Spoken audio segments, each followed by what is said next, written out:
The confirmation did not travel through whispered corridors or leak gradually through the layers of palace gossip the way most royal secrets tend to escape.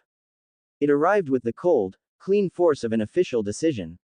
Immediate. Unmistakable. Impossible to reframe as anything other than what it was. Princess Anne would assume every one of Queen Camilla's formal state duties with immediate effect.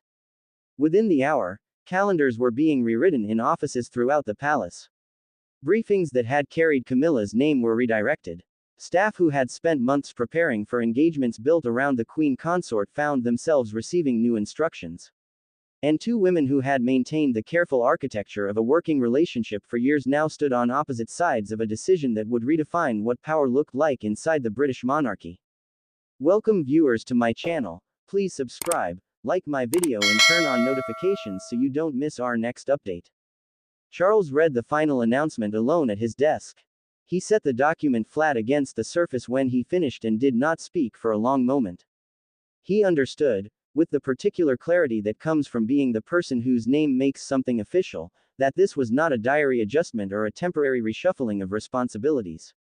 Official state duties were the engagements through which the crown made itself visible and accountable to the world. Ceremonial appearances, diplomatic receptions, patronage visits, formal occasions beside the sovereign where the person standing in that position was not merely present but was actively representing the authority and continuity of the monarchy itself. By approving the transfer, Charles was not asking his sister to cover a few empty spaces in a calendar. He was handing her an entire role, one that had become publicly and permanently associated with his wife. Camilla received the confirmation from a senior courtier in the minutes immediately before the palace statement was released to the wider world. She did not raise her voice. She did not argue with the courtier or demand that the announcement be delayed. She asked one question in a voice that was entirely steady and entirely controlled. She asked whether Charles had personally reviewed and approved every word of the statement before it was released. When the answer came back confirming that he had, her expression changed in a way that those present would later describe as something shifting behind her eyes rather than anything visible on the surface. She was not only losing engagements. She was absorbing the fact that the man beside whom she had spent decades fighting for acceptance had personally authorized her removal from the duties that had served as the most visible proof that she had finally, genuinely, arrived. Anne was summoned without ceremony and handed a sealed briefing folder containing her revised responsibilities. She opened it and worked through the contents methodically.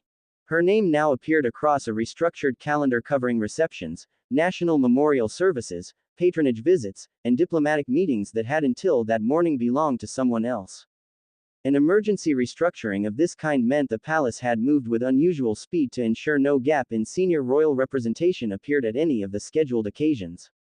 But the speed of the restructuring revealed something beyond operational efficiency. The decision had been in preparation before Camilla was formally told it had been made. The machinery had been moving while Camilla still believed her position was stable. One line in the briefing folder carried particular weight. The transfer would remain in force until the sovereign determined otherwise. In plain language, stripped of its formal phrasing, that sentence meant one thing. Charles alone would decide if and when his wife would ever reclaim the duties that were being handed to his sister. There was no committee, no review panel, no institutional process that would arrive at a recommendation and place it before him for consideration. The decision to restore Camilla rested entirely with the king, and the king had just demonstrated what happened when he was presented with a sufficiently serious case for removing her. Anne turned to the first engagement listed under her new authority. It was a major state reception that Camilla had been preparing for months. The welcome remarks for that event had been written by Camilla herself, shaped around her particular voice, her understanding of the diplomatic relationships involved, the personal touches she had spent weeks refining. Anne closed the folder and sat with the discomfort of what she had just been handed. There was no sense of triumph in the room, at least not from her. There was only the weight of stepping into another woman's carefully constructed place while her brother's marriage strained visibly under the pressure of his own signature. Camilla, separately, was arriving at the same understanding from the other direction. The reception that had been designed to confirm her standing before a room full of senior figures would instead serve as the occasion on which Anne was publicly introduced as the monarchy's new center of operational duty. The event meant to demonstrate that Camilla belonged would instead demonstrate that she had been replaced. But to understand how the situation had reached this particular breaking point, and why it happened with the speed and finality that it did, you have to go back 3 weeks. Because the announcement was not the beginning of this story. It was the end of one that had been building through a sequence of events most people outside the palace walls never saw clearly, beginning with a single altered seating card at a diplomatic ceremony that changed everything. The Commonwealth service of renewal had been planned with the precision that major state occasions demand. Every element of the program, including the order of precedence governing where each royal figure stood during the central presentation, had been reviewed and formally approved. The order of precedence was not a ceremonial nicety. It was a statement of authority, of trust, and of proximity to the sovereign. Every diplomat and foreign representative in the room would read it instinctively, understanding from the physical arrangement of people exactly what the palace wanted them to understand about rank and relationship. Anne noticed the revised card only minutes before the service was due to begin. She had been moved. The position beside Charles during the central presentation, the position she had been assigned because she was leading the introduction of a new Commonwealth initiative at that event, had been quietly reallocated. She now appeared behind two less senior representatives, displaced from the role that had been formally approved and that the structure of the event had been built around. She approached Camilla privately, keeping her voice low enough that nobody nearby could follow the exchange. She asked whether the change had been deliberate. Camilla did not deny it. She told Anne that the monarchy must reflect the king's household first. The phrase was chosen with care. It communicated the argument Camilla was making without stating it directly. Anne's closeness to Charles, her natural ease within the spaces of royal authority, had begun to feel like a challenge to Camilla's own position, and the altered seating card was a response to that feeling. The decision carried more risk than Camilla had calculated. Moving Anne from the position Charles had approved weakened the structural logic of the event itself and sent a message to everyone observing that personal considerations had been permitted to override the sovereign's plan. Anne said nothing publicly. She returned to her reassigned position, completed every duty the occasion required, and protected the dignity of the ceremony with the self-discipline that had defined her entire working life. She absorbed the humiliation without allowing any of it to become visible. Charles discovered what had happened only after the final guest had left. A senior courtier placed the original approved plan beside the altered version and explained the sequence of events. Charles studied both documents and understood immediately that the deeper problem was not the change itself. It was that his name and his authority had been used to give the change official cover without his knowledge or consent. His authority had not been borrowed to solve a practical problem in the moment. It had been used to settle a private dispute over rank and standing, with his name attached to a decision he had never made. The courtier then produced something that moved the situation beyond a misunderstanding. An email sent to Camilla's office hours before the ceremony had explicitly stated that the approved order of precedence must not be altered. The warning had been received, read, and set aside. Camilla had understood the instruction clearly and had proceeded anyway. When Charles later asked Anne why she had not raised the issue during the ceremony itself or found a way to signal him privately that something had gone wrong, she told him that she would never allow a personal dispute to become publicly visible during a formal occasion. But she also told him that she would not allow the same thing to happen again.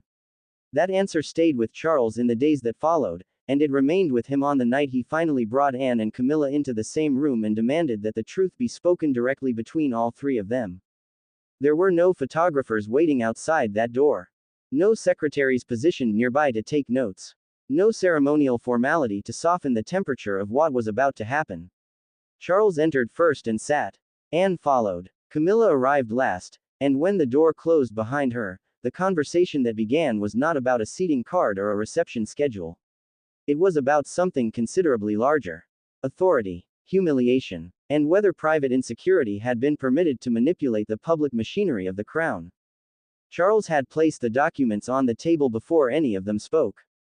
The revised ceremony plan, the ignored warning, the email that had attached his name to a decision he had never approved. He asked his aides to remain outside and close the door himself because what needed to happen in that room required the absence of any institutional buffer between the three of them. Camilla spoke first. She argued that she had acted to protect the dignity of the sovereign's household, that the people standing closest to Charles at formal occasions should reflect his primary relationships, and that Anne's presence at the center of key events had been creating an impression the palace had not properly managed. She accused Anne of treating every adjustment to the ceremonial order as a personal wound and said the household could not continue bending its arrangements around one person's sensitivity to her own positioning. Her voice remained controlled throughout. The anger beneath it was not hidden. Anne responded without raising her voice to match Camilla's. She said the issue had never been about where she stood physically at any particular ceremony. It was about the fact that the king's formally approved authority had been overridden in his name without his knowledge. She looked at Camilla directly and stated the accusation without softening it. Personal insecurity had been placed above the public function of the crown, and the decision to alter the approved arrangement had exposed the institution to exactly the kind of internal confusion it could least afford to display before foreign representatives. Charles asked the question that could not be deferred any longer. Had Camilla known, at the point when she altered the arrangement, that the revised order had already been formally rejected? The silence that followed lasted long enough to answer the question before any words did. Then Camilla confirmed that she had seen the warning, had understood what it said, and had made the decision to proceed on the assumption that Charles would support the change once the ceremony had concluded. She had believed that presenting him with a completed fact would be easier than arguing the case in advance. The confession struck everyone in the room harder than denial would have. She had not misread the instruction. She had not acted under time pressure without access to the relevant information. She had read the rejection clearly, assessed it, and set it aside deliberately, trusting that her husband's loyalty to her would absorb the consequences. Charles removed his glasses and set them down beside the documents. He then told both women that an emergency transfer of duties had already been drafted and was awaiting his signature. A formal transfer of this kind was a legal and administrative instrument that moved official royal responsibilities from one person to another with immediate institutional effect. Camilla's expression shifted in a way that could not be concealed. She understood in that moment that this meeting had never been a conversation about reconciliation. The decision had already traveled beyond words before any of them sat down. She rose from her chair and faced her husband with the directness of someone who had nothing left to protect through careful phrasing. She told Charles that signing the order would accomplish more than weakening her public position. It would expose to everyone watching who truly controlled the decision-making inside the palace and who had already concluded that Anne was the institution's more reliable choice. Her final question before she left the room was the most dangerous one she had raised. Was Charles acting from his own judgment as monarch, or had a circle of advisors, courtiers, and family members already arrived at their conclusion and simply been waiting for him to confirm it with his pen? The answer to that question lived in the machinery that had been running quietly behind the scenes for days before the meeting in that room. Royal power rarely moves through a single dramatic confrontation. It moves through calendars, through private secretaries, through legal language drafted in offices where the emotional consequences of decisions are not the primary concern. The concern is stability, continuity, and the prevention of failure at moments when failure would be most damaging. Charles had asked his advisors to work through every upcoming obligation carrying Camilla's name. Patronage visits, foreign engagements, investiture ceremonies, which were formal public occasions at which the sovereign or a senior royal presented honors and recognition to members of the public. Military commemorations, diplomatic appearances already announced and already anticipated by foreign governments. The volume of scheduled obligations was significant, and canceling them without explanation would generate precisely the kind of uncertainty and speculation the palace most needed to avoid. Replacing Camilla gradually, easing someone else into the role slowly enough to avoid drawing attention, was not a viable option given the number of commitments already in motion. The palace needed someone who could step into the full scope of responsibility without a visible transition period. Anne was the answer that kept emerging from every practical assessment. She already carried one of the heaviest working schedules of any member of the royal family. She understood constitutional boundaries in a way that came from decades of navigating them without controversy. She had not generated the kind of personal headlines that could turn any public appearance into an extension of a larger ongoing story. Her discipline was the institution's most reliable asset in a moment when reliability was the only